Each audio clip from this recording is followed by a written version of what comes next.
fazer um comentário e perguntar. Eu acompanho você há muitos anos, como o Igor já comentou, eu acompanho você desde, sei lá, 2010.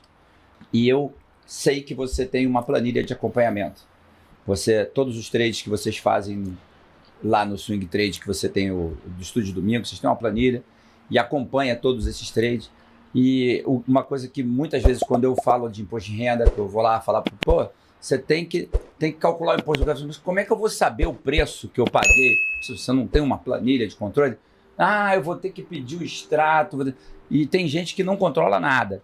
Então, posto isso, eu pergunto, você sempre controlou a sua operação? Você com o Scalper, por exemplo, você faz várias operações no dia, você controla as operações, você tem uma planilha de controle, como é que vocês fazem isso? Roberto, assim, não tem como não ter, porque senão você não sabe o quão eficiente é o que você faz, né? Por exemplo, a gente vai pegar e vai dar uma volta rápida no autódromo de Interlagos, por exemplo. Então você pega lá um carro qualquer e aí você, no final da volta você rodou a 1,32. Essa volta sua é boa ou não? Você vai comparar com o quê? Você tem que comparar com alguma coisa. Você tem que comparar, por exemplo, com a volta que outros pilotos que têm o mesmo carro estão dando, né? E aí, por exemplo, se o cara estiver fazendo 1,30, a tua volta não foi boa. Se o outro cara estiver fazendo 1,34, a sua volta foi melhor do que tantos outros. E até claro, comparar equipamentos também, no caso do operador, as estratégias ou as ferramentas que ele está usando. E outra coisa, né? Você tem que medir a sua volta também, ela é importante, mesmo que você não saiba dos outros, para você ver se com o passar do tempo você está melhorando, né? Então pode ser que você tenha feito 1,32, aí depois você fez 1,31,5 e depois 1,31, mas pode ser também que você fez 1,32, depois 1,33, então você está piorando. Então como é que você vai saber se ao final de 100 operações você melhorou ou você piorou? Só tem uma forma de você pegar todos esses resultados, enfiar numa planilha e comparar.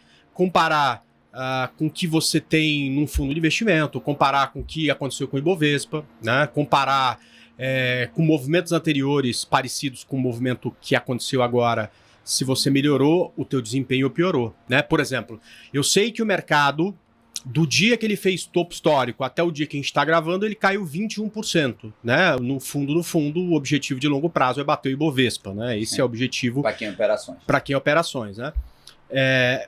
Qual que foi o meu resultado? Bom, eu perdi 1%, 1,5%. Então, o meu resultado eu consigo medir, foi 20% acima do Ibovespa.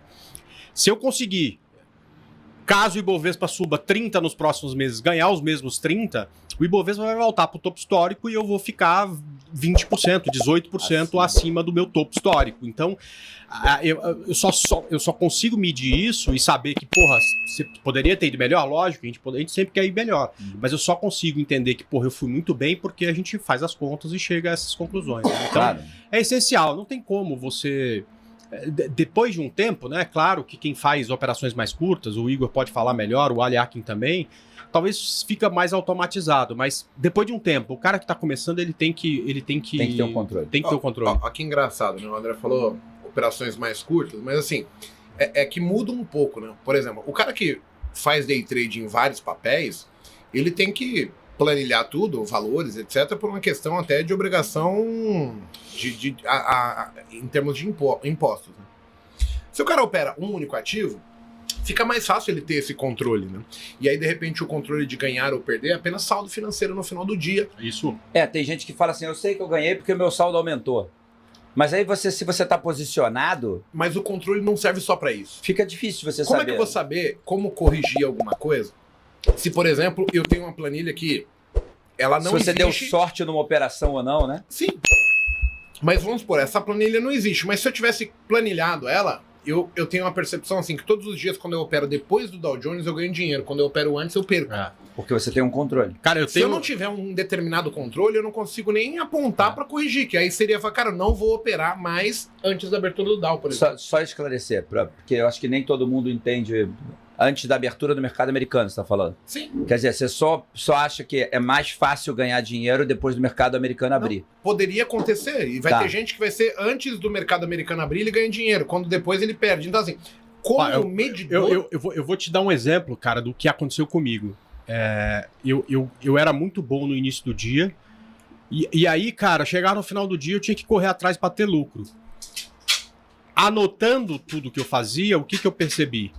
Que o miolo do dia, que eu gostava de operar, não conseguia sair da frente do computador, almoçava na mesa. O miolo do dia, eu perdia dinheiro. Mas é engraçado, né? Porque a gente fica tão imerso na frente da tela que eu não conseguia enxergar isso de outra forma, a não ser olhando os meus resultados. Um monte de coisa positiva, depois ficava tudo vermelho, e aí no final do dia eu tinha que correr atrás pra ficar positivo de novo.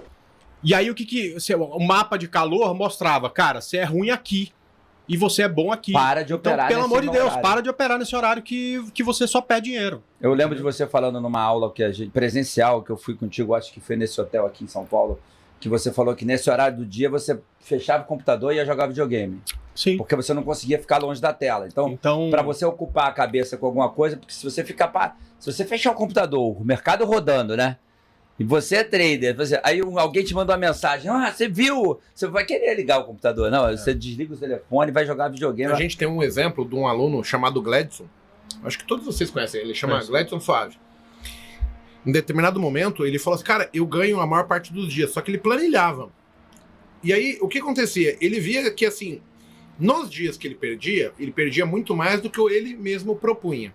Mas, devido a ele olhar a planilha, ele teve o estalo que falou, cara, se eu tivesse cumprido a regra da perda nos dias que era, vamos supor, a minha perda seria R$100, e eu tivesse parado com 100, sobrava os lucros, ele sairia positivo. Então, assim, o que deu estalo nele para ele ver com clareza o que ele precisava fazer foi uma planilha onde ele tinha os dias de ganho e os dias de perda. E aí ele falou, cara, todos os dias o que me arrebentou no mês foi quando eu ultrapassei o limite que eu propus para mim, que era perder só a minha meta negativa.